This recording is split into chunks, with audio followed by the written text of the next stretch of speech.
outside of hooping, what are some of the things that you like to do? Something that I guess I have like a love-hate relationship right now. I wouldn't really say I like doing it, but I'm all in it. Home renovation type projects, DIY types of things.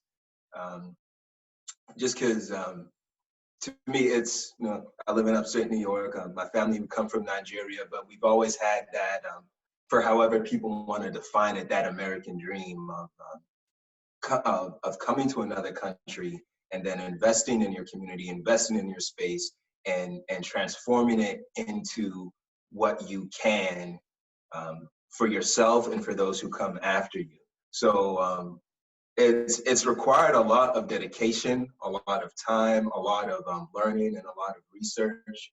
And so I think I enjoy that concept of being a lifetime learner in something that I'm investing in. And it's becoming cool. But then other things that I enjoy doing, I paint. I do paintings, large scale, small scale. I kind of work in a lot of mediums. Nice. And you're currently building a space up there, is that correct? Yes, and so that's part of the investing in the renovation project. I'm creating a visual and performing arts space out here in upstate New York, similar to what someone would have. Imagine like an artist residency bed and breakfast, where there are private spaces.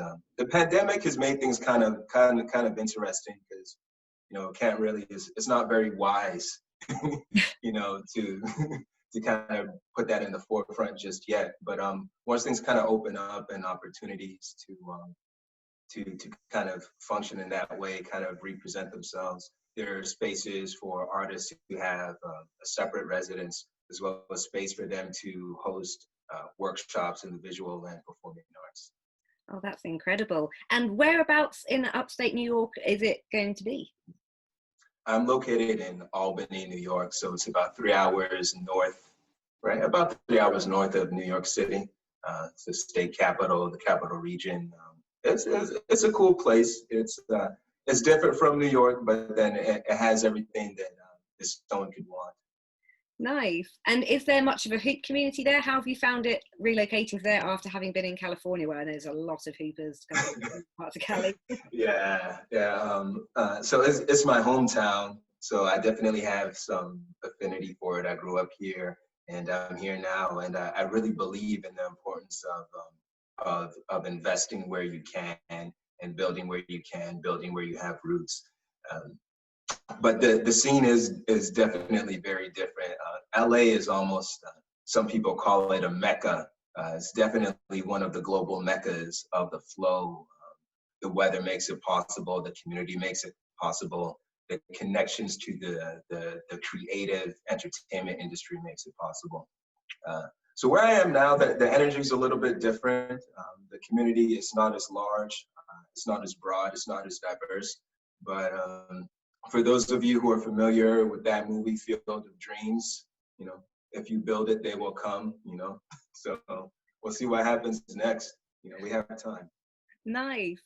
And how have you found it in the hoop community, where, as you've been in like both sides of America, in terms of like being a man in the hoop scene and also being an ethnic minority in the hoop scene? We had Nicole Goss on previously, who ran the Flow for Black Lives event, which was fantastic. And we were chatting about like ways of improving diversity and inclusivity within the hoop world and in the flow world. How have you found it? And do you have any things that you would like to see kind of improve?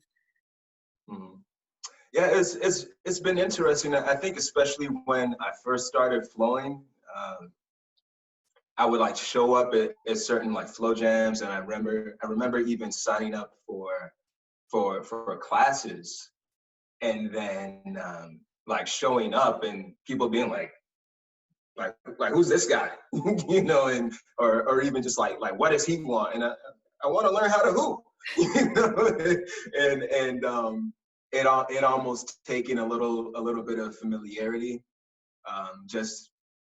and then I guess once they started seeing me at the beach traveling the rings while hooping, it was like, oh yeah, that's the rings guy. So that ended up becoming my ticket into everywhere, But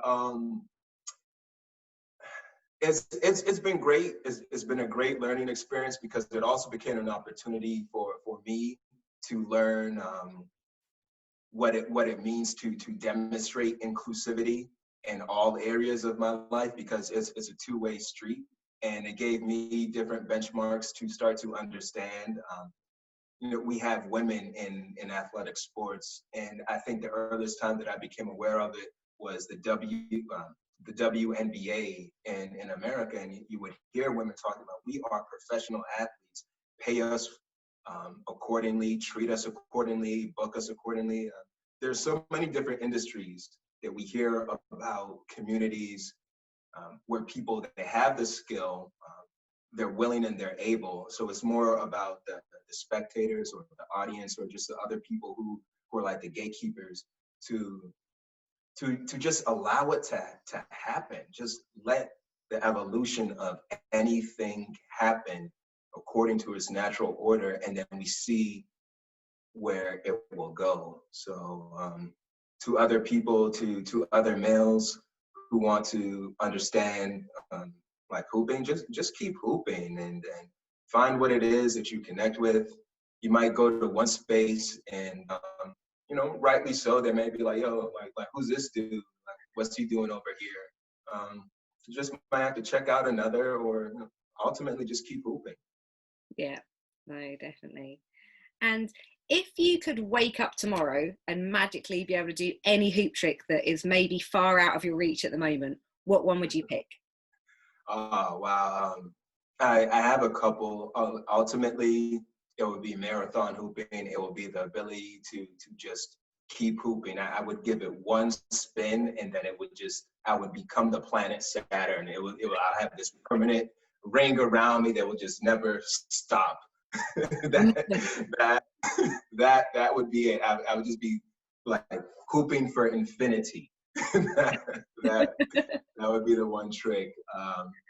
But then more recently, I see people doing all these things that involve back bends and back arches, and they're twisting this way, and they have the hoop on their foot. They're twisting that way. They have the hoop on their hand. I admire people who are able to do things that just involve reverse arches a lot. That's great. In addition to that, doubles. I don't really have the coordination to figure out how to do all that fancy stuff. And anyone who's been to a festival, I think that ends up being one of the most signature Hooper things. You go somewhere, you go to a concert, you go to a festival, you go to some performance somewhere, and you see Hoopers spinning it, making all these sacred spirals, and you're like, ooh, what is that? No, definitely. And I think it is a completely different kind of way of using your brain doing twins, definitely, accessing both sides at once. But the plus side is, I'd say, with going to gigs and festivals and things, you do tend to use smaller hoops for doing twins. So it's nice because you can do it in like a small space, and especially with isolation stuff, like you can do it in areas where you can't on body hoop without hitting a lot of people. So, and I know that it's been more of an issue, obviously in the pandemic we can't have festivals and things, but pre-pandemic a lot of American festivals have so many hula hoopers now that they have like non-hooping areas where hoops aren't welcome. Like people just take a room with them. No hoops allowed kind of thing. It hasn't quite got to that point in the UK yet, but I'm sure it is coming, definitely.